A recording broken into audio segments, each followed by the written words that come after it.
going to read a poem by Denise Levertov called A Tree Telling of Orpheus.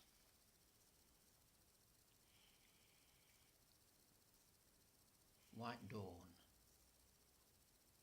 stillness. When the rippling began, I took it for sea wind, coming to our valley with rumours of salt, of treeless horizons.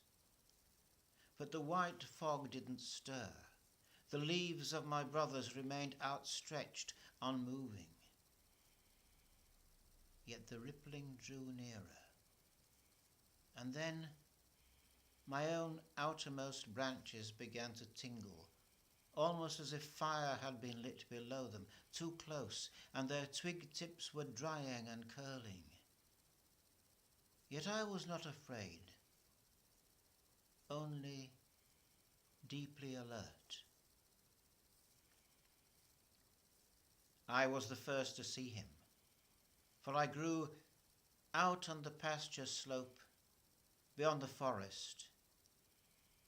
He was a man, it seemed.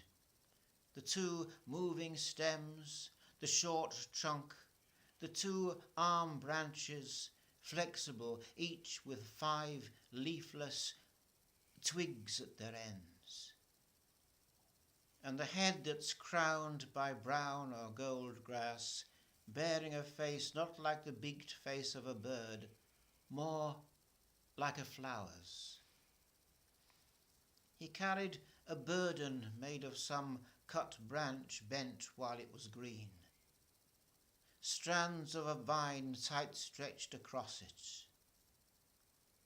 From this, when he touched it, and from his voice, which, unlike the wind's voice, had no need of our leaves and branches to complete its sound, came the ripple. But it was now no longer a ripple. It had come near and stopped in my first shadow. It was a wave that bathed me as if rain rose from below and around me instead of falling. And what I felt was no longer a dry tingling. I seemed to be singing as he sang. I seemed to know what the lark knows. All my sap was mounting towards the sun that by now had risen. The mist was rising, the grass was drying, yet my roots felt music moisten them deep under earth. He came still closer, leaned on my trunk. The bark thrilled like a leaf still folded. Music. There was not a twig of me not trembling with joy and fear. Then, as he sang, it was no longer sounds only that made the music.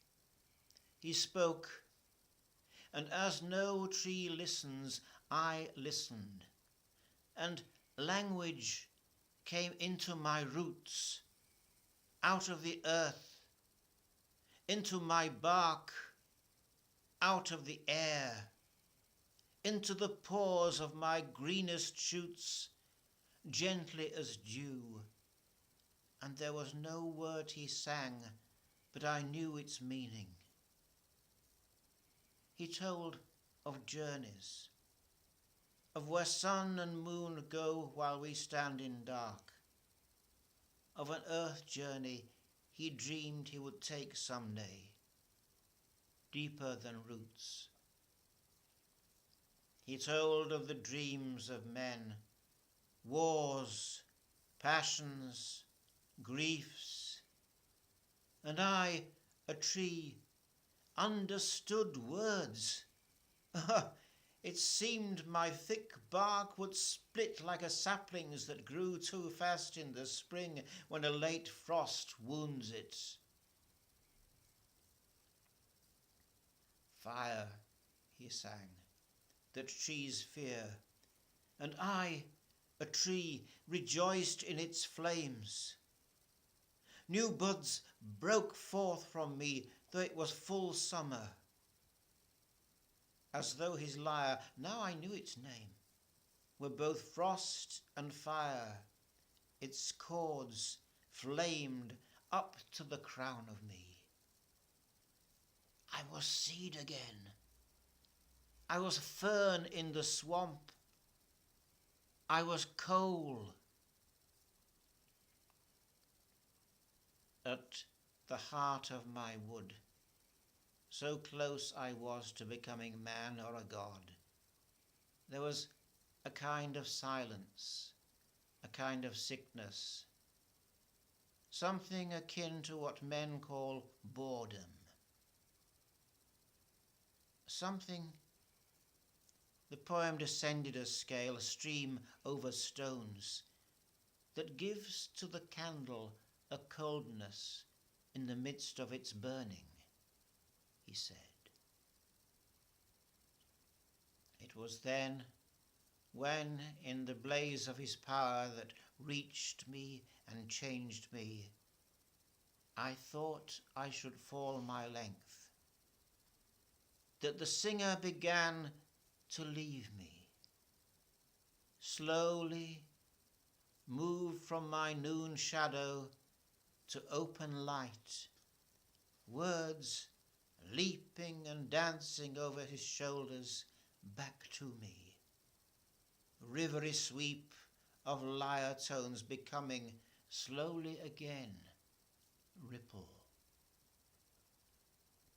And I, in terror, but not in doubt of what I must do, in anguish, in haste, wrenched from the earth root after root, the soil heaving and cracking, the moss tearing asunder, and behind me the others, my brothers forgotten since dawn. In the forest they too had heard, and were pulling their roots in pain out of 1,000 years' layers of dead leaves, rolling the rocks away, breaking themselves out of their depths. You would have thought we would lose the sound of the lyre, of the singing, so dreadful the storm sounds were where there was no storm, no wind, but the rush of our branches moving, our trunks breasting the air. But the music reached us clumsily, stumbling over our own roots, rustling our leaves in answer. We moved, we followed. All day we followed, uphill and down. We learned to dance, for he would stop where the ground was flat, and words he said taught us to leap and to wind in and out around one another, in figures the lyre's measure designed. The singer laughed till he wept to see us. He was so glad. At sunset, we came to this place I stand in, this knoll, with its ancient grove that was bare grass then. In the last light of that day, his song became farewell. He stilled our longing. He sang our sun-dried roots back into earth, watered them. All-night rain of music, so quiet we could almost not hear it in the moonless dark. By dawn he was gone. We have stood here since in our new life, and we have waited. He does not return. It is said he made his earth journey and lost what he sought. It is said they felled him and cut up his limbs for firewood. And it is said his head still sang and was swept out to sea singing. Perhaps he will not return. But what we have lived comes back to us. We see more. We feel, as our rings increase, something that lifts our branches, that stretches our furthest leaf tips further.